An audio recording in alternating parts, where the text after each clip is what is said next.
ورحمة الله وبركاته.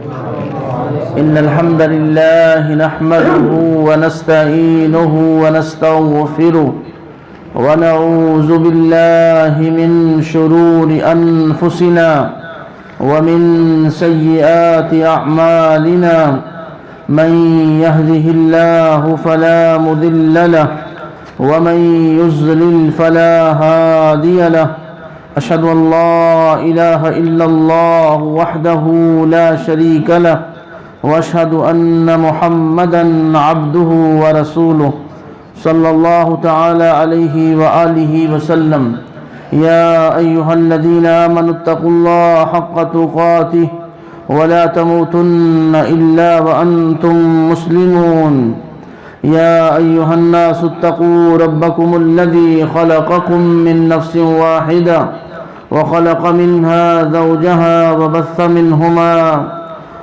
منهما رجالا كثيرا ونساء. واتقوا الله الذي تساءلون به والأرحام إن الله كان عليكم رقيبا. يا أيها الذين آمنوا اتقوا الله وقولوا قولا سديدا يصلح لكم أعمالكم ويغفر لكم ذنوبكم ومن يطع الله ورسوله فقد فاز فوزا عظيما.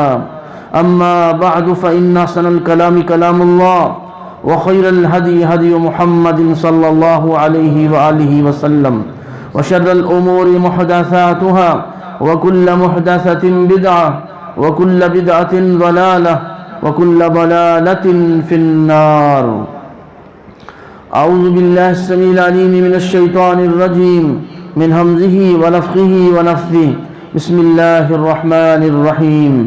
إنما يعمر مساجد الله من آمن بالله واليوم الآخر وأقام الصلاة وآتى الزكاة ولم يخش إلا الله فعسى أولئك أن يكونوا من المهتدين.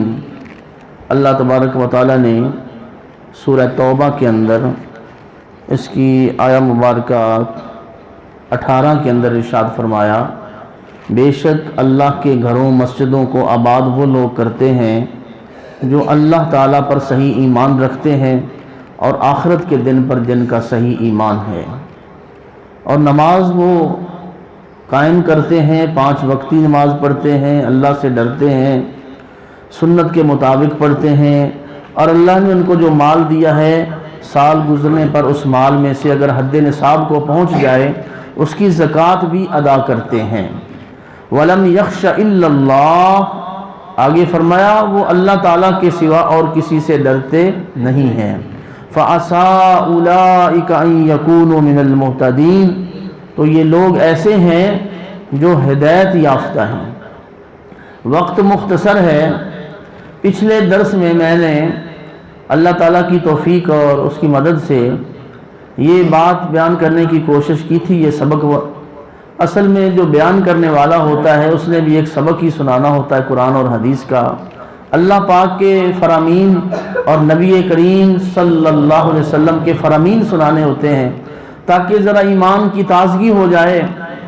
پچھلے درس میں نماز کی اہمیت اور فضیلت کے بارے میں چند باتیں کی تھیں، آج انشاءاللہ مختصر جو ہے مسجد کی فضیلت کے بارے میں، مسجد میں آنے جانے کے بارے میں چند باتیں ہم کریں گے۔ تو یہ قرآن مجید کی آیت سے پتہ چلتا ہے کہ اللہ کے گھروں کو کون لوگ آباد کرتے ہیں۔ اللہ تعالیٰ فرما رہے ہیں جن کا اللہ پر صحیح ایمان ہے اور آخرت پر جن کا صحیح ایمان ہے، اور یہی لوگ جو ہیں ہدایت یافتہ ہیں۔ تو ہدایت یافتہ بننے کے لیے ضروری ہے کہ اللہ کے گھروں کو آباد کیا جائے۔ نبی مکرم صلی اللہ علیہ وسلم نے کیا ارشاد فرمایا کہ جو بھی بندہ مسجد میں آنے جانے والا ہو، شہید لہ بالایمان، ایسے بندے کی ایمان کی گواہی دیا کرو۔ اس بندے کی کیا؟ ایمان کی گواہی دیا کرو جو اللہ کے گھر میں آتا ہے، جو مسجد میں آتا ہے۔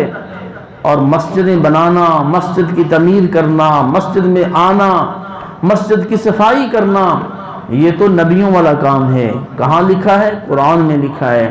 اللہ عز و جل نے فرمایا وَعَهِدْنَا إِلَىٰ إِبْرَاهِيمَ وَإِسْمَاعِيلَ، ان طہر بیتی للطائفین والعاکفین والرکع السجود۔ اللہ فرماتے ہیں ہم نے اپنے خلیل اللہ سے یہ وعدہ لیا تھا، یعنی ابراہیم علیہ السلام سے وعدہ لیا، اور ان کے بیٹے اسماعیل سے بھی ہم نے یہ عہد لیا، ان طہر بیتی، پاک رکھنا ہے میرے گھر کو۔ اللہ کا گھر کیا ہے؟ مسجد ہے، وہ بیت اللہ جو مکہ معظمہ کے اندر ہے، سب سے پہلی وہ مسجد ہے، سب سے پہلا وہ گھر ہے زمین کے اوپر۔ اللہ پاک نے وعدہ لیا کہ میرے گھر کو بنانا بھی ہے، اس گھر کو بنانے کے بعد اے میرے ابراہیم خلیل اللہ، ان کے بیٹے اسماعیل ذبیح اللہ، آپ نے میرے گھر کو صاف بھی رکھنا ہے، پاک بھی رکھنا ہے۔ فرمایا عہدنا الی ابراہیم و اسماعیل ان طہرا بیتی للطائفین والعاکفین۔ اس میں طواف کرنے والوں کے لیے ایک مقام پر ہے کہ قیام کرنے والوں کے لیے، اعتکاف کرنے والوں کے لیے، ان کے لیے کیا کرنا ہے؟ صاف رکھنا ہے میرے گھر کو۔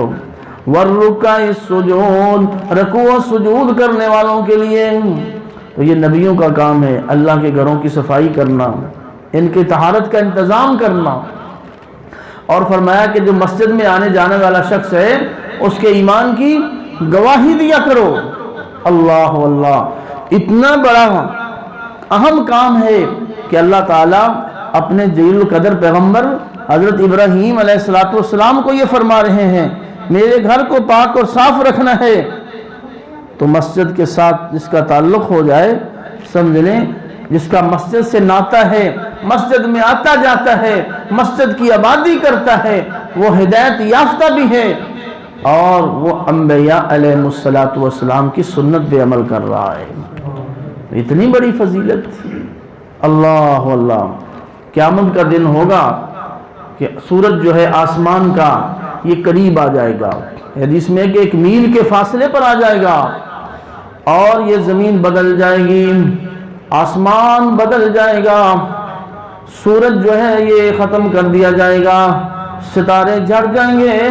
قرآن پاک میں ذکر موجود ہے، زمین یہ نہیں رہے گی، آسمان یہ نہیں رہے گا، سورج بھی غروب ہو چکا ہے، اور یہ 1 میل کے فاصلے پر پھر آ چکا ہے۔ قیامت آ گئی نا، قیامت کے بعد قیامت کا دن جو بپا ہوا ہے اتنا قریب آ چکا ہے کہ زمین پہ کوئی درخت نہیں، کوئی سایہ نہیں، اور اس گھڑی کے اندر اور سال، اور 1 سال نہیں، 10 سال نہیں، بلکہ قرآن مجید فرماتا ہے وہ دن کتنے سال کا ہوگا؟ 50,000 سال کا دن ہوگا۔ قیامت کا دن 50,000 سال کا دن ہے۔ اس دن کے اندر رسول اللہ صلی اللہ علیہ وسلم فرماتے ہیں کوئی ایسے بھی لوگ ہوں گے جن کو پسینے سے شرابور ہوں گے، جن کے گھٹنوں تک پسینہ، جن کی کمر تک پسینہ، کچھ ایسے بھی ہوں گے جن کے گلے تک پسینہ، پسینے کے اندر شرابور ہیں۔ یہ تو کتنے 1000 میل دور کے فاصلے پر سورج ہے، گرمی کے اندر جو آپ دیکھتے ہیں کہ کس طرح پسینہ ہی پسینہ ہوتا ہے، اور جب وٹ کا موسم ہوتا ہے تو پھر کیا حال ہوتا ہے، جب سورج 1 میل کے فاصلے پر ہوگا تو پھر کیا عالم ہوگا۔ اللہ اللہ۔ اللہ تعالیٰ رب العالمین احکم الحاکمین 7 قسم کے بندوں کو اپنے سائے میں جگہ عطا فرمائیں گے۔ اس دن اور کوئی سایہ نہیں ہوگا لیکن اللہ تعالیٰ کا سایہ ہوگا، یا بعض علماء نے کہا اللہ کے رب العالمین کے عرش، اپنے عرش کے سائے میں جگہ عطا فرمائیں گے۔ وہ خوش قسمت ہوں گے جن کو سایہ مل جائے گا۔ اس سائے ملنے والے جو لوگ ہوں گے 7 قسم کے لوگ ہوں گے، ان میں ایک تو وہ ہے کہ نوجوان جس نے اپنی جوانی اللہ کی عبادت میں گزار دی۔ یہ نوجوانوں کے لیے بڑا موقع ہے کہ اپنی جوانی کو اللہ کی عبادت میں گزار دیں۔ فرمایا دوسرا آدمی وہ ہوگا ان میں سے رجل قلبہ معلق بالمساجد، مسجدوں میں آنے جانے والے کتنے خوش نصیب ہیں، فرائض کی پابندی کرنے والے، مسجد میں وضو آنے والے، مسجدوں میں پہنچنے والے، مسجدوں کو آباد کرنے والے۔ فرمایا کسی اور چیز کا سایہ نہیں، اللہ تعالیٰ کا سایہ ہے۔ 7 قسم کے خوش نصیبوں کو میرا رب اپنے سائے میں جگہ دے گا۔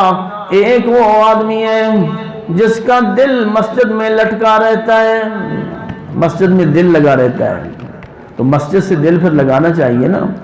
امام نووی رحمۃ اللہ علیہ صحیح مسلم کی شرح میں لکھتے ہیں اس کا مطلب یہ نہیں کہ وہ ہر وقت ہی مسجد میں بیٹھا رہتا ہے، اس کا مطلب ہے کہ جب اذان ہوتی ہے تو فوراً مسجد میں آ جاتا ہے، بڑے شوق سے آتا ہے، بڑے ذوق سے آتا ہے اور جماعت کے ساتھ نماز پڑھتا ہے، دل اس کا مسجد میں لگا رہتا ہے۔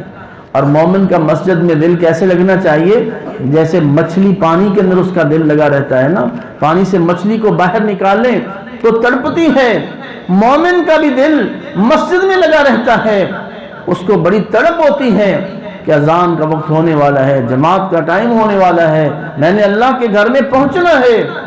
اس لیے میرے بھائیو یہ سستیاں دور کرنی چاہیے۔ اللہ عز و جل مجھے اور آپ کو مسجد میں وقت پہ آنے کی توفیق عطا فرمائے، اور کل قیامت کے دن اللہ تعالی ہمیں اپنے عرش کا سایہ نصیب فرمائے اور ان لوگوں میں ہمیں شامل فرمائے جن کو اللہ تعالی اپنے سائے میں جگہ عطا فرمائیں گے۔ اسی طرح رسول اللہ صلی اللہ علیہ وآلہ وسلم آپ فرماتے ہیں، صحیح مسلم کے اندر حدیث ہے، اللہ کے پیغمبر علیہ الصلوۃ والسلام کو پتہ چلتا ہے مدینے کے اندر ایک قبیلہ ہے جس کا نام بنو سلمہ ہے، بنو سلمہ، لام کے نیچے زیر ہے، سلمہ، یہ ایک قبیلہ تھا مدینہ میں، انصار مدینہ کا۔ ان کو پتہ چلا کہ مسجد نبوی کے قریب جو ہے کچھ پلاٹ خالی ہیں، ہم وہاں پہ آ جائیں، دور سے آتے ہیں، کئی لوگ مسجد میں ذرا دور سے آتے ہیں، ان کے لیے اس میں فضیلت ہے، ان کے لیے بڑی خوشخبری ہے اس کے اندر۔ رسول اللہ صلی اللہ علیہ وسلم کے پاس آ کر کہتے ہیں ہم مسجد کے قریب آنا چاہتے ہیں، اللہ کے پیغمبر علیہ الصلوۃ والسلام ہمیں اجازت دے دیجئے۔ تو نبی کریم صلی اللہ علیہ وسلم نے آپ نے کیا ارشاد فرمایا؟ آپ نے ارشاد فرمایا کہ یہ نہیں کہ تم مسجد کے قریب آ جاؤ، فرمایا نہ، مسجد کے قریب نہ آنا۔ کیوں؟ دیارکم تکتب آثارکم، آپ فرماتے ہیں وہاں پر رہنا، دور سے چل کے جتنا آؤگے تمہارے قدموں کے نشانات کے ذریعے سے تمہیں ثواب ملے گا۔ تو ہم اپنے گھر سے اگر مسجد میں آتے ہیں ایک ایک قدم کے بدلے میں نیکی لکھی جاتی ہے۔ اللہ اکبر، اتنا میرا اللہ قدر کرتا ہے، مسجد میں آنے والے کی اتنی میرا رب قدر کرتا ہے۔ فرمایا دیارکم تکتب آثارکم، اے بنو سلمہ والوں قریب نہ آنا، تم ادھر ہی رہنا۔ حضرت ابو سعید خدری رضی اللہ تعالیٰ عنہ بیان کرتے ہیں کہ رسول اللہ صلی اللہ علیہ وسلم نے جو فرمایا تھا تمہارے قدموں کے نشانات لکھے جاتے ہیں، کیونکہ قرآن میں آتا ہے نَقْتُبُ مَا قَدَّمُوا وَآثَارَهُمْ، ہم ان کے قرآن میں آتا ہے ہم لکھ دیتے ہیں جو انہوں نے جو آگے بھیج چکے ہیں اور جو پیچھے چھوڑ چکے ہیں، وہ نیکیاں جو پہلے کر چکے ہیں وہ بھی لکھی جا چکی ہیں اور جو پیچھے چھوڑ چکے ہیں۔ اس کا مطلب یہ بھی ہے کہ پیچھے نیکی کے کام چھوڑ آئے ہیں، دنیا سے چلے بھی گئے ہیں، ان کی اولادیں بھی نیک کام کر رہی ہیں تو وہ بھی ان کو پیچھے سپلائی ملتی رہے گی۔ اپنے بچوں کو نمازی بنا جائیں، بچے دعائیں کریں گے تو ماں کو باپ کو قبر میں ثواب ملتا رہے گا۔ نیکی کے کام کر جائیں تو اس کا مطلب یہ ہوا کہ جو مسجد میں آتا جاتا ہے اس کے ہر قدم کے بدلے میں ایک ایک نیکی لکھی جاتی ہے۔ اللہ اکبر، اتنی بڑی فضیلت، اتنی بڑی اللہ کی کرم نوازی ہے۔ حضرت ابی ابن کعب رضی اللہ تعالیٰ عنہ بیان کرتے ہیں رسول اللہ صلی اللہ علیہ وسلم فرماتے ہیں، صحیح مسلم کی حدیث ہے، ایک انصاری صحابی آتا ہے اور اللہ کے رسول علیہ الصلوۃ والسلام کو آ کے عرض کرتا ہے، اللہ کے پیغمبر علیہ الصلوۃ والسلام میں بھی بڑے دور سے آتا ہوں، مسجد میں بڑے دور سے آتا ہوں، میرا گھر بھی مسجد نبوی سے دور ہے، مجھے پسند نہیں ہے کہ میں قریب آؤں، اس لیے کہ میں ارادہ رکھتا ہوں میرے قدموں کے نشانات بھی لکھے جائیں، مجھے ہر قدم کے بدلے میں ثواب ملتا رہے۔ رسول اللہ صلی اللہ علیہ وسلم خوشخبری فرماتے ہیں، اور آپ کیا فرماتے ہیں؟ قد جمع اللہ لک ذالک کلہ، قد جمع اللہ لک ذالک کلہ، قد جمع اللہ ذالک کلہ، قد جمع اللہ لک ذالک کلہ۔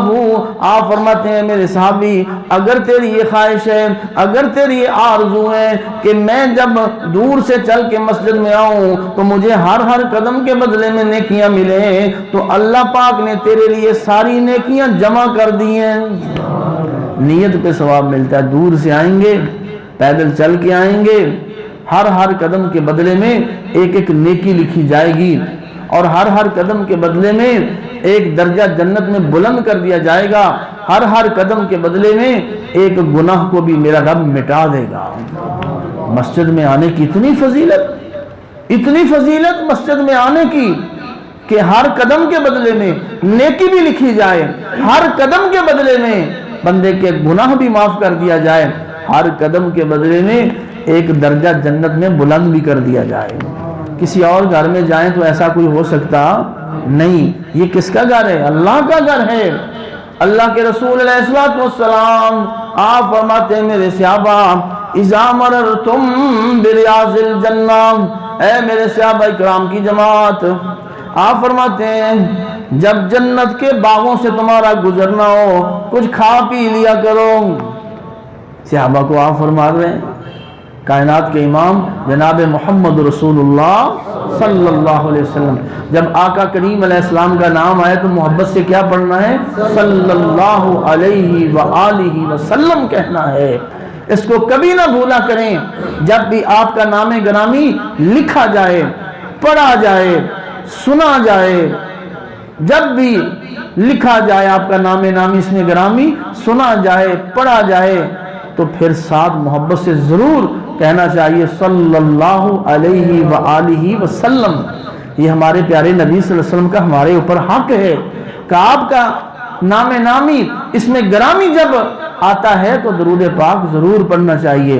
اللہ کے پیغمبر علیہ السلام نے جب یہ ارشاد فرمایا کہ جب جنت کے باغوں سے گزرا کرو تو کھایا پیا کرو، صحابہ کرام عرض کرتے ہیں اللہ کے رسول علیہ السلام ہم بات کو سمجھے نہیں، جنت کے باغ کیا ہے، ان میں کھانا پینا کیا ہے؟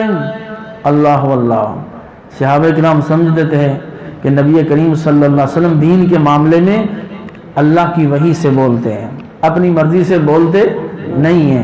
کائنات میں رسول اللہ صلی اللہ علیہ وسلم کی ذات گرامی ہے میرے بھائیوں کہ ہر امام اپنی مرضی سے بولے، خطیب بولے اپنی مرضی سے، امام بولے اپنی مرضی سے، محدث بولے اپنی مرضی سے، مفسر بولے اپنی مرضی سے، عابد بولے اپنی مرضی سے، مفتی بولے اپنی مرضی سے، مجتہد بولے اپنی مرضی سے، تابعی بولے اپنی مرضی سے، امام بزرگ بولے اپنی مرضی سے، صحابی بھی بولے اپنی مرضی سے، لیکن رسول اللہ صلی اللہ علیہ وسلم کائنات کے امام سید الانبیاء شافع روز جزا حضرت محمد مصطفیٰ صلی اللہ علیہ وسلم جب بھی بولتے ہیں قرآن کیا فرماتا ہے؟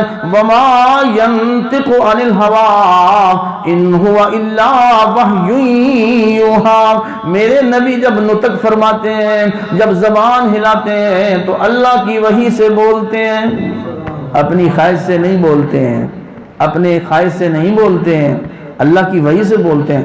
آپ نے فرمایا میرے صحابہ جب جنت کے باغوں سے تمہارا گزرنا ہو تو کھا پی لیا کرو۔ اللہ واللہ صحابہ عرض کرتے ہیں اللہ کے پیغمبر جی ہمیں بتا دیجئے جنت کے باغ کیا ہے؟ آپ فرماتے ہیں اس زمین کے اوپر جنت کے باغ مساجدہا، یہ مسجد زمین پر جنت کے باغیچے ہیں، یہ جنت کی کیاریاں ہیں۔ اللہ واللہ یہ جنت ہے، جنت کی کیاریاں ہیں، جنت کے باغیچے ہیں اس زمین کے اوپر۔ فرمایا کھانا پینا ان میں کیا ہے؟ اللہ کے پیغمبر علیہ السلام ارشاد فرماتے رحمت دو عالم صلی اللہ علیہ وسلم نبوت والی زبان سے ارشاد فرماتے ہیں آپ جنت کے باغ ہیں مسجد زمین پر، ان میں کھانا پینا کیا ہے؟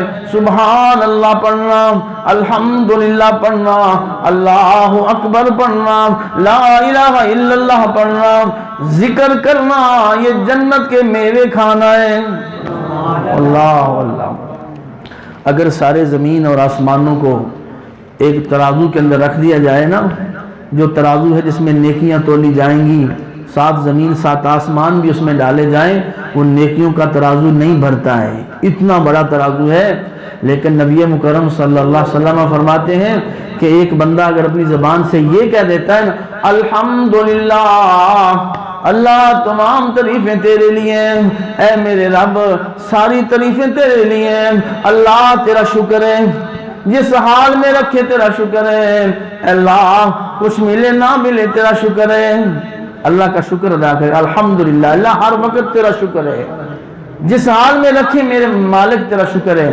رسول اللہ صلی اللہ علیہ وسلم فرماتے ہیں جو بندہ الحمدللہ پڑھتا ہے وہ نیکیوں کا سارا ترازو نیکیوں سے بھر جاتا ہے، نیکیوں کا پلڑا سارا بھر جاتا ہے نیکیوں سے، صرف الحمدللہ کہنے سے۔ لیکن دل کی گہرائیوں سے نکلے، اللہ کا شکوہ نہ کریں، شکایت نہ کریں، میرے مالک تو نے جس حال میں رکھا تیرا شکر ہے، میرے اللہ تو جس حال میں رکھا تیرا شکر ہے، اللہ تو نے ہاتھ دیے ہیں مجھے، آنکھیں دی ہیں، زبان دی ہے، پاؤں دیے ہیں، پورا جسم دیا ہے، اللہ تیرے کس تیری نعمت کا شکر ادا کریں، جس حال میں بھی رہیں اللہ کا شکر ادا کریں۔ رسول اللہ صلی اللہ علیہ وسلم فرماتے ہیں کہ مسجد میں آنے جانے والا اس کے ایمان کی گواہی دونا، اور اسی طرح سے مسجد میں جو آتا جاتا ہے اس کے ایمان کی گواہیاں دینی ہے۔ رسول اللہ صلی اللہ علیہ وسلم فرماتے ہیں آپ نے فرمایا رب العالمین نے مجھے ایک دفعہ پوچھا، عبداللہ ابن عباس رضی اللہ عنہ کی حدیث ہے کہ رسول اللہ صلی اللہ علیہ وسلم فرماتے ہیں مجھے اللہ تعالیٰ نے، حدیث لمبی ہے، میں جو مسجد کے ساتھ تعلق رکھتا ہے ٹکڑا اس کو بیان کر رہا ہوں۔ آپ نے فرمایا کہ مجھے میرے رب نے فرمایا اے میرے پیارے حبیب حل تدری فیما یختصم الملأ الاعلی، اے نبی کریم صلی اللہ علیہ وسلم، اے میرے پیارے حبیب آپ بتائیے اللہ کے مقرب فرشتے کس بات میں جگڑ رہے ہیں؟ فرشتوں کا آپس میں تکرار کیا ہو رہا ہے؟ نبی کریم صلی اللہ علیہ وسلم کو اللہ تعالیٰ پوچھتے ہیں کہ اللہ کے مقرب فرشتے، مالا الاعلیٰ ان فرشتوں کو کہتے ہیں جو اللہ کے قریبی فرشتے ہیں۔ اللہ واللہ، فرشتے بھی کچھ اللہ کے قریبی ہیں نا، کچھ فرشتے ہیں جنہوں نے اللہ کے عرش کو اٹھایا ہوا ہے، قرآن میں آتا ہے، تو اس ایسے فرشتے ہیں۔ کچھ فرشتے زمین پر آتے جاتے ہیں، کچھ فرشتے پہلے آسمان پر، کوئی دوسرے آسمان پر، تیسرے آسمان پر، اور کچھ ایسے فرشتے ہیں جو اللہ کے بڑے قریبی فرشتے ہیں، برگزیدہ فرشتے ہیں۔ اللہ کے پیغمبر علیہ السلام فرماتے ہیں مجھے میرے رب نے پوچھا اے میرے حبیب علیہ السلام آپ بتائیے وہ مقرب فرشتے جو ہیں کس چیز میں جگڑ رہے ہیں؟ آپ علیہ السلام فرماتے ہیں میں نے کہا الکفارات، اللہ رب العالمین احکم الحاکمین، اللہ کے فرشتے کفارات میں جگڑ رہے ہیں۔ کفارات کیا ہے؟ المکث فی المسجد بعد الصلاة والمشی والاقدام الى الجماعات واسباغ الوضوء فی المکاری۔ جامع ترمذی سے حدیث میں پڑھ رہا ہوں، جامع ترمذی جو حدیث کی کتاب ہے اس سے پڑھ رہا ہوں۔ اللہ کے پیغمبر علیہ السلام فرماتے ہیں رب العالمین احکم الحاکمین، اللہ کے فرشتے 3 باتوں کے اندر وہ جگڑ رہے ہیں آپس میں، اس کا ثواب لکھنے کے لیے ایک دوسرے سے تکرار کر رہے ہیں۔ ایک فرشتہ کہتا ہے میں نے اس کا ثواب لکھنا ہے۔ 3 کام ایسے ہیں جن کے کرنے والوں کے لیے اللہ کے مقرب فرشتے آپس میں جگڑ رہے ہیں اور کہہ رہے ہیں کہ اس کا ثواب ہم نے لکھنا ہے۔ المکث فی المسجد بعد الصلاۃ، نماز کے بعد مسجد میں ٹھہرا رہتا ہے جو بندہ، نماز پڑھ کے فرض بیٹھ کے ذکر کرتا رہتا ہے، یہ ایسا عمل ہے اگر وقت ہو تو مسجد میں نماز کے بعد ذکر کرنا چاہیے۔ مسنون اذکار جو ہیں سبحان اللہ الحمدللہ اللہ اکبر پڑھتے رہیں، 33 بار سبحان اللہ، 33 بار الحمدللہ اور 34 بار اللہ اکبر، یہ 100 دفعہ ہو جاتا ہے۔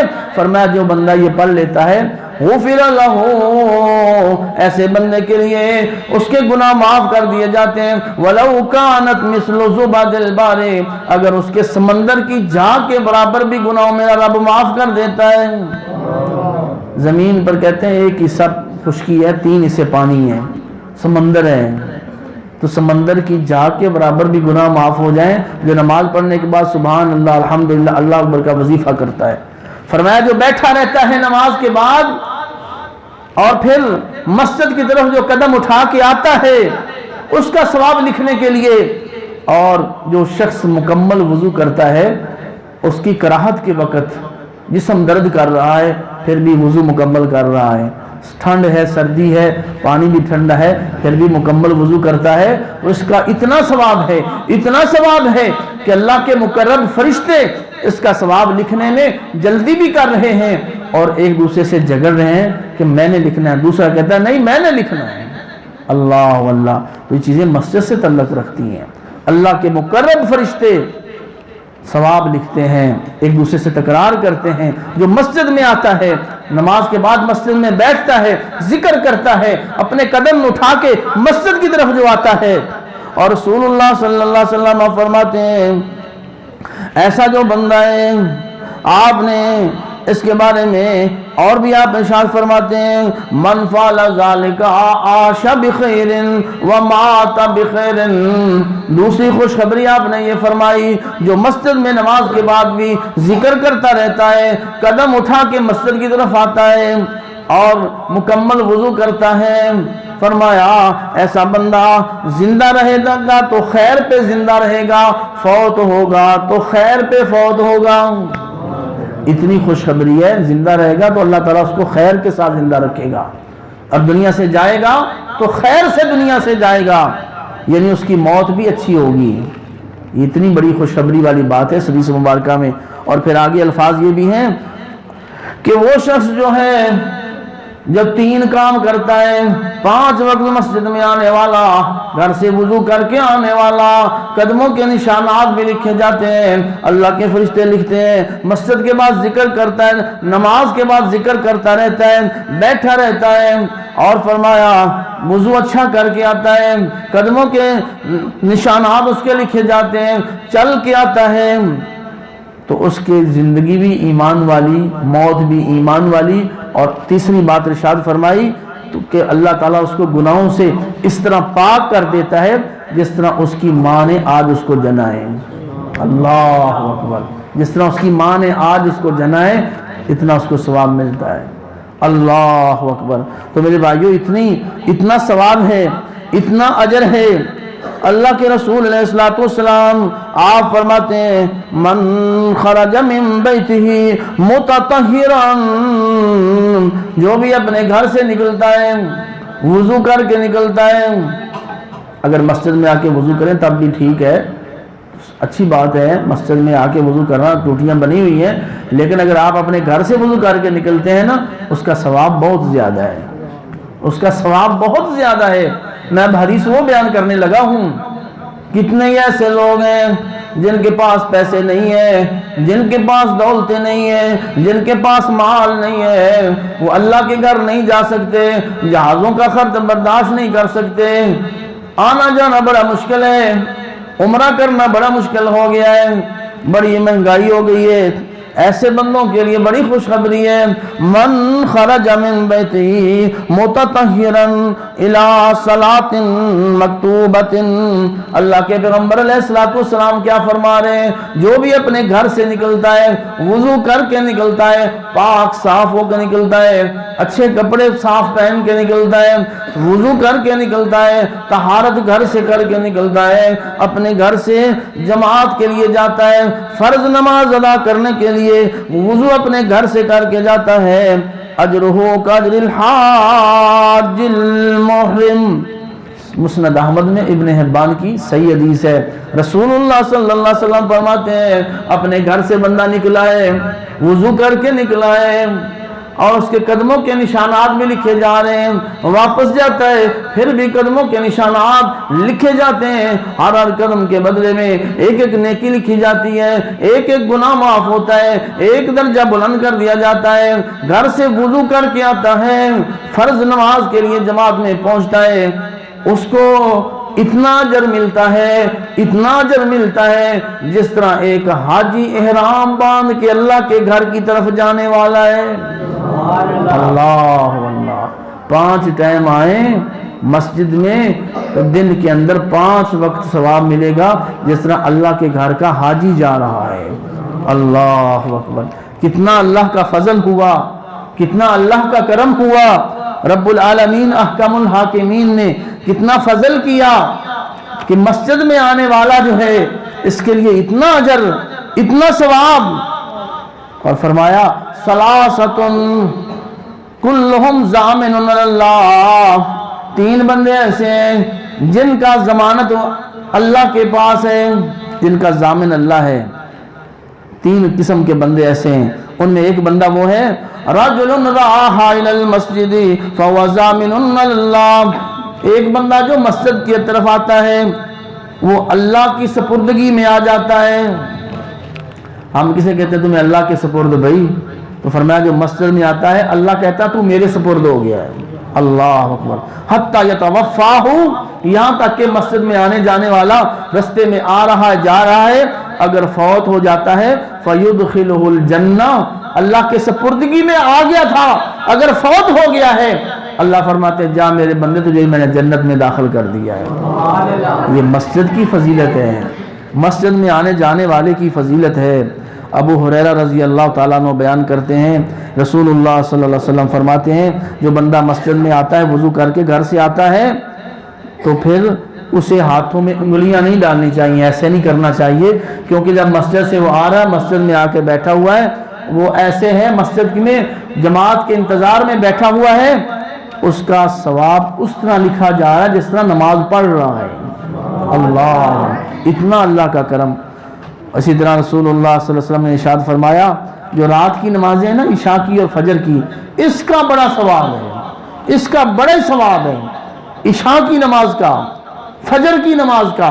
اور آپ نے فرمایا جو بندہ اگر تمہیں پتہ چل جائے نا عشاء اور فجر کا نماز کی جماعت میں پہنچنا، مسجد میں جانا کتنا ثواب ہے، تو تمہیں اگر پاؤں سے چلنا نہ ہو تو گھٹنوں کے بل گھسٹ گھسٹ کے بھی مسجد میں آ جاؤ۔ بشر المشائین فی الظلم الی المساجد بالنور التام یوم القیامہ۔ وقت اختتام پذیر ہو چکا ہے، آخری 1-2 باتیں کرتے ہیں، بات کو ختم کرتے ہیں۔ رسول اللہ صلی اللہ علیہ وسلم ارشاد فرماتے ہیں آپ ان کو خوشخبری سنا دیجئے جو اندھیرے کی نمازوں میں مسجد میں آتے ہیں، اللہ کے پیغمبر علیہ السلام فرماتے ہیں ان کے لیے خوشخبری ہے بشر المشائین الی المساجد بالنور التام الی یوم القیامہ۔ فرمایا اندھیرے کی نمازوں میں، ظلمات کے اندر اندھیروں کی نمازوں میں، رات کی نمازوں میں جو بندے مسجد کی طرف آتے ہیں قیامت کے دن ان کو نور اور ان کو روشنیوں کی خوشخبری سنا دیجئے۔ اللہ تعالیٰ سے بندوں کے لیے ان کی قبریں روشن کر دے گا، ان کی آخرت کو روشن فرما دے گا، اللہ نور عطا کرے گا۔ حدیث میں آتا ہے بندہ وضو کرتا ہے تو سارے اعضاء 5 جو ہیں، چہرہ بھی ہاتھ بھی پاؤں بھی چمکیں گے، یہ نور ہوگا۔ فرمایا کامل نور اللہ عطا کرے گا اس بندے کو جو عشاء اور فجر جماعت کے ساتھ پڑھتا ہے۔ اتنا بڑا ثواب۔